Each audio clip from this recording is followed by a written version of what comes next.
ओम शांति। आज 11 अक्टूबर 2022 की साकार मुरली।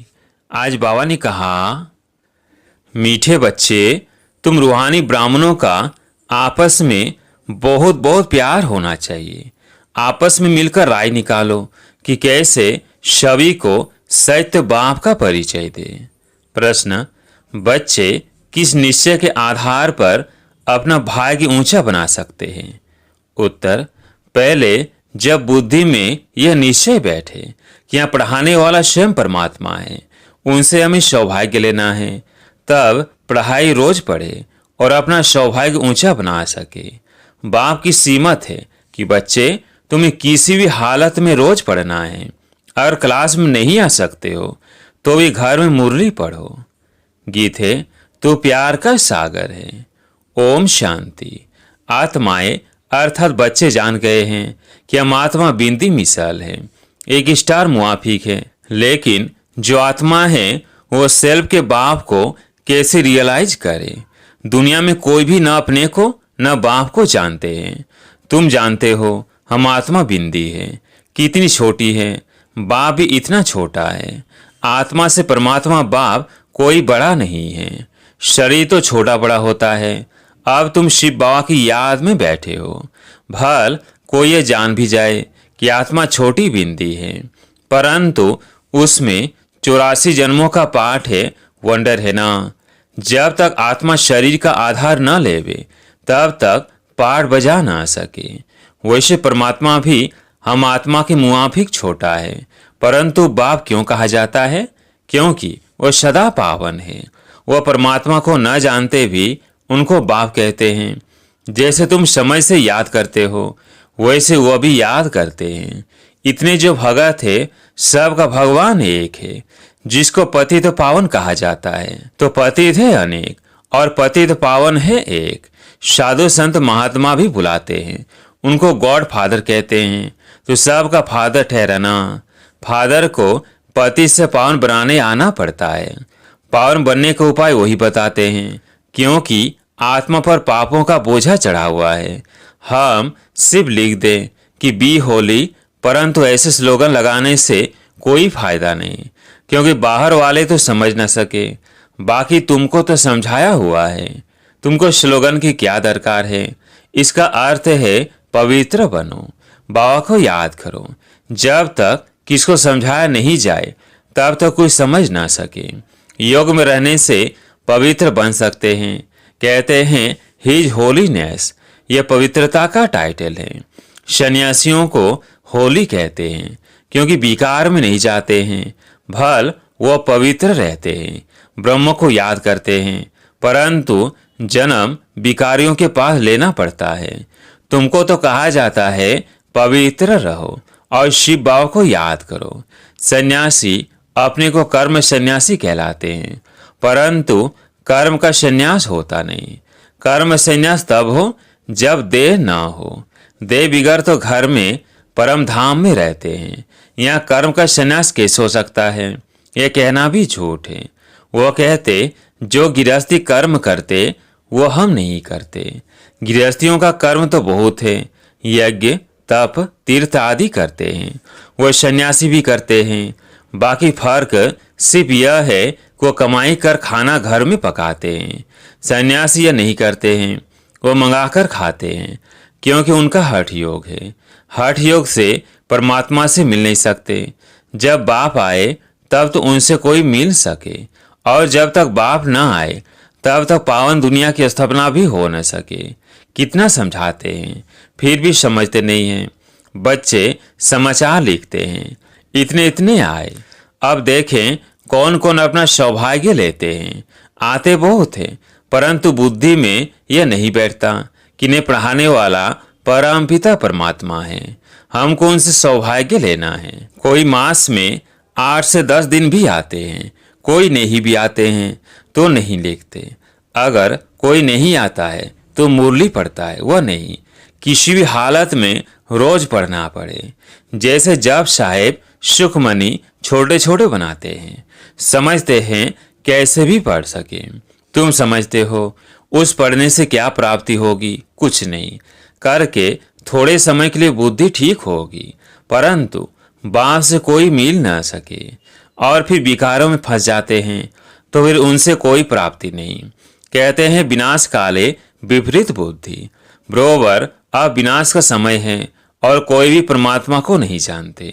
कहते भी हैं हम रचता और रचना के आदि मध्य अंत को नहीं जानते हैं, परंतु ड्रामा के आदि मध्य अंत को जानना चाहिए ना। बाप समझाते हैं सतयुग है आदि, कलयुग है अंत। तो तीनों काल तीनों लोकों को समझना है। तीन लोक है स्थूल वतन, सूक्ष्म वतन। कहते हैं शास्त्र अनादि है, परंतु बाप समझाते हैं जब से रावण राज्य शुरू होता है तब से शास्त्र भी शुरू होते हैं। तो द्वापर युग मध्य हो गया, आधा कल्प सतयुग और आधा कल्प कलयुग। आधा का हिसाब है, वह मध्य को नहीं जान सकते, क्योंकि कल्प की आयु लाखों वर्ष से कह देते हैं। कहना चाहिए कि बाप को जानो, ब्रह्मा कुमार कुमारी बनो, तब ऐसा मिलेगा। पहले कोई आते हैं तो पूछो कहाँ आए हो, कहते हैं बीके के पास। तुम कहो विचार करो, इतने ब्रह्मा कुमार कुमारियां हैं तो ब्रह्मा बाप भी होगा। कितने सेंटर्स है, ढेरों के ढेर ब्रह्मा कुमार कुमारियां हैं। भला इतने बच्चे एक बाप को कैसे हो सकते? लिखा है प्रजापिता, तो इतने ब्रह्मा कुमार कुमारियां हैं। ऐसे ऐसे समझाकर खड़ा करना चाहिए। फिर भला ख्याल करो, प्रजापिता ब्रह्मा किसका बच्चा? इतने बच्चे रचना तो परमात्मा का काम है ना, तो परमात्मा आता होगा ना। गाया हुआ है तुम मात पिता, तो बाप ब्रह्मा हो गया ना। तो परमात्मा ब्रह्मा द्वारा रचते हैं, कन्वर्ट करते हैं, एडाप्ट करते हैं, वर्षा देने पावन बनाते हैं। कैसे? याद से। कहते हैं सब धर्मों को भूल मामेकम याद करो। सभी बुलाते हैं मैं नॉलेजफुल, ब्लिसफुल, लिबरेटर गाइड हूँ, तो सुख धाम में ले जाता हूँ। सुख कहाँ है? सुख धाम में। अभी बाप ले जाता है शांति धाम में, फिर आते हैं सुख धाम में। यह बातें कैसे याद करें? रोज रोज बोलते रहे, औरों को समझाते रहे, तो पॉइंट से बुद्धि में आती रहती है। जब किसको समझाओ तो उनसे लिखा लेना चाहिए। परमात्मा जो आत्माओं का पिता है, उनकी एड्रेस लिखानी चाहिए कि बाप शिव है, तो बाप से वर्षा लेंगे। तो मेहनत करनी चाहिए, परंतु मेहनत करे कौन? इसलिए बच्चों को खुद खड़ा होकर फिर औरों को भी खड़ा करना चाहिए और सर्विस के लिए प्लेन्स बना देने चाहिए।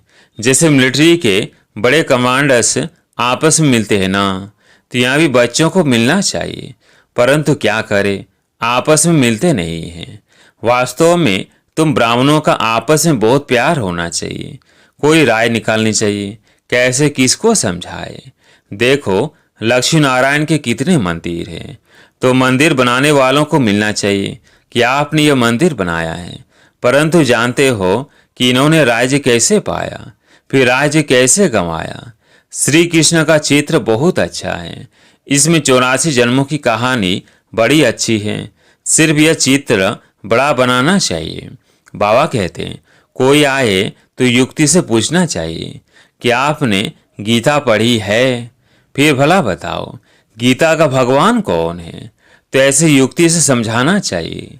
कहते हैं ना तुम माता पिता, तो ये ब्रह्मा माता हो गई, तो उनके साथ संबंध रखना चाहिए। अगर उनसे प्यार गया तो खेल खलास। बात से वर्षा कैसे पाएंगे? तुम्हारी लड़ाई पुराने दुश्मन से है। कोई को मालूम नहीं है कि रावण से भी कोई युद्ध होती है। कहते हैं सच की नाव डोलेगी लेकिन डूबेगी नहीं, तो हिलती कितनी है। दूसरे सत्संगों में तो हिलने की बात ही नहीं है। यहाँ तो माया से युद्ध है। जब तक बाप को नहीं समझाए तब तक बल लीक कर दे, परंतु तोता कंठी वाला नहीं बना है। जंगली तोता आया और गया, अलग को समझना है। ऐसे प्रजा तो ढेर है, बाकी राजाई के लिए कोई खड़ा नहीं होता है। बत्ती पर फिदा हो जाए सो बड़ा मुश्किल होता है। अच्छा, मीठे मीठे सिकिलधे बच्चों प्रति माता पिता बाप दादा का याद प्यार और गुड मॉर्निंग। रूहानी बाप की रूहानी बच्चों को नमस्ते। हम रूहानी बच्चों की रूहानी बाप दादा को याद प्यार गुड मॉर्निंग नमस्ते नमस्ते। रात्रि क्लास। बाबा ने कहा तुम बच्चों को बाप का डायरेक्शन मिला हुआ है कि बच्चे बाप को याद करो। बच्चे कहते हैं बाबा फुर्सत नहीं मिलती है। आप फुर्सत कहाँ चली जाती है? जरूर माया तुम्हारा समय ले लेती है। माया भी जबरदस्त तीखी है, जो तुमको बाप को याद करने की फुर्सत नहीं देती। तब तो कहते हो बाबा सारे दिन में आधा घंटा 20 मिनट याद में रहे। कोई मुश्किल ही सारे दिन में 2 घंटा बाप को याद करते होंगे। जो समझते हैं हम 2 घंटा याद करते हैं वो हाथ उठाओ। वो स्थूल याद पुरानी याद तो चलती आती है। यह तो इनकॉर्पोरियल, इनको अपना आँख कान तो है नहीं। बच्चों को कहते हैं मामेकम याद करो, अपने को आत्मा समझो। तो बाप पूछ रहे हैं कि कितना घंटा याद में रहते हो? बच्चे खेलने जाते हैं तो टीचर को याद करते हैं, घर में पढ़ते हैं तो भी टीचर याद रहता है। तो है स्थूल याद, इसमें है थोड़ी डिफिकल्टी। तो बाबा पूछते हैं कि अपने को आत्मा समझ बाप को 2 घंटा जो याद कर सकते हैं वो हाथ उठाओ। लज्जा नहीं करो, एक्यूरेट बताओ।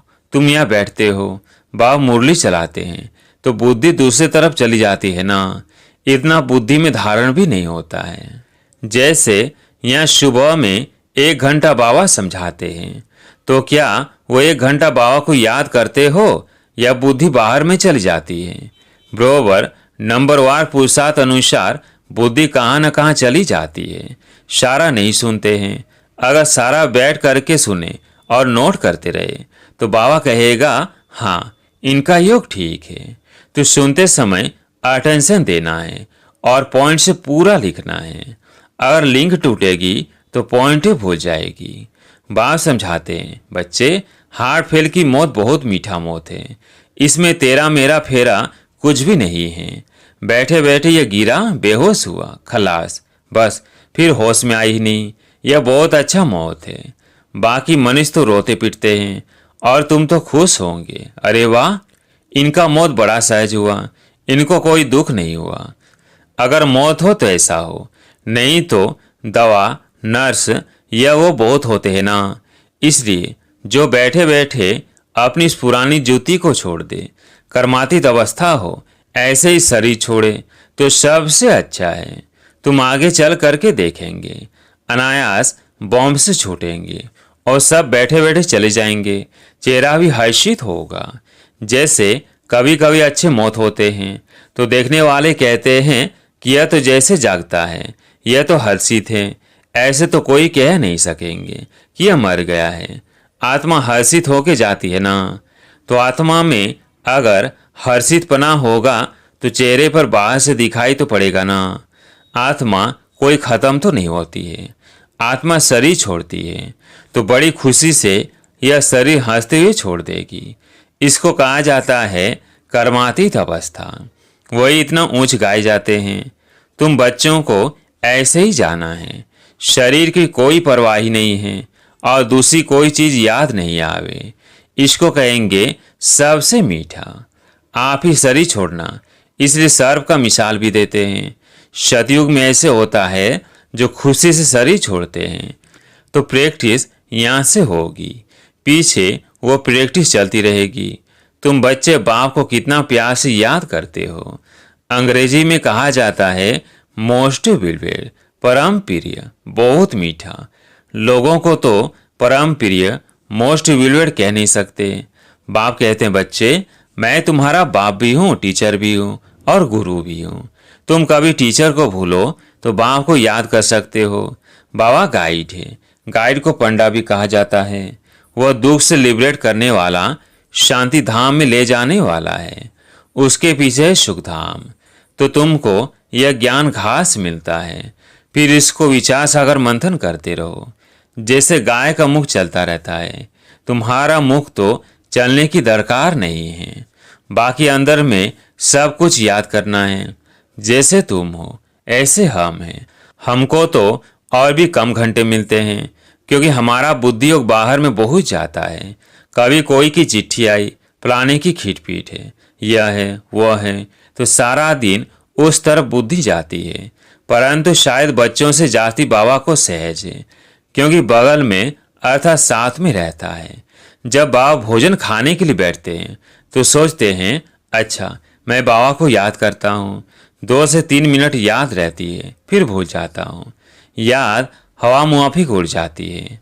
बच्चे ट्राई करके देखो, सहज होते भी याद में टाइम तो लगता है ना।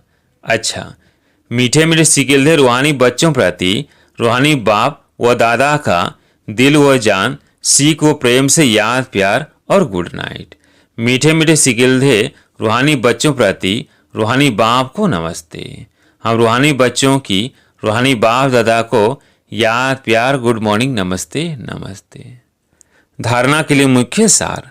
पहला पॉइंट, आपस में बहुत प्यार से रहना है। मिलकर राय निकालनी है कि किस युक्ति से हर एक तक बाप का संदेश पहुंचाए। दूसरा पॉइंट, यह विनाश का समय है, इसलिए एक बाप से सच्ची प्रीत रखनी है। योग से आत्मा को पावन बनाना है। आज प्यारे मीठे बाबा का वरदान, स्वराज के साथ बेहद की वैराग्य वृत्ति को धारण करने वाले सच्चे सच्चे राय ऋषि भवो। स्वराज के साथ बेहद की वैराग्य वृत्ति को धारण करने वाले सच्चे सच्चे राय ऋषि भवो। एक तरफ राज्य और दूसरे तरफ ऋषि, अर्थात बेहद के वैरागी। ऐसे राज ऋषि का कहाँ भी, चाहे अपने मन में, चाहे व्यक्ति में, चाहे वस्तु में, लगाव नहीं हो सकता, क्योंकि स्वराज्य है तो मन बुद्धि संस्कार सब अपने वश में है, और वैराग्य है तो पुरानी दुनिया में सकल मात्र भी लगाव जा नहीं सकता। इसलिए स्वयं को राज ऋषि समझना, अर्थात राजा के साथ साथ बेहद के वैरागी बनना। आज के स्लोगन है, समझदार वो है जो सब आधार टूटने के पहले एक बाप को अपना आधार बना ले। समझदार वो है जो सब आधार टूटने के पहले एक बाप को अपना आधार बना ले। अच्छा, ओम शांति।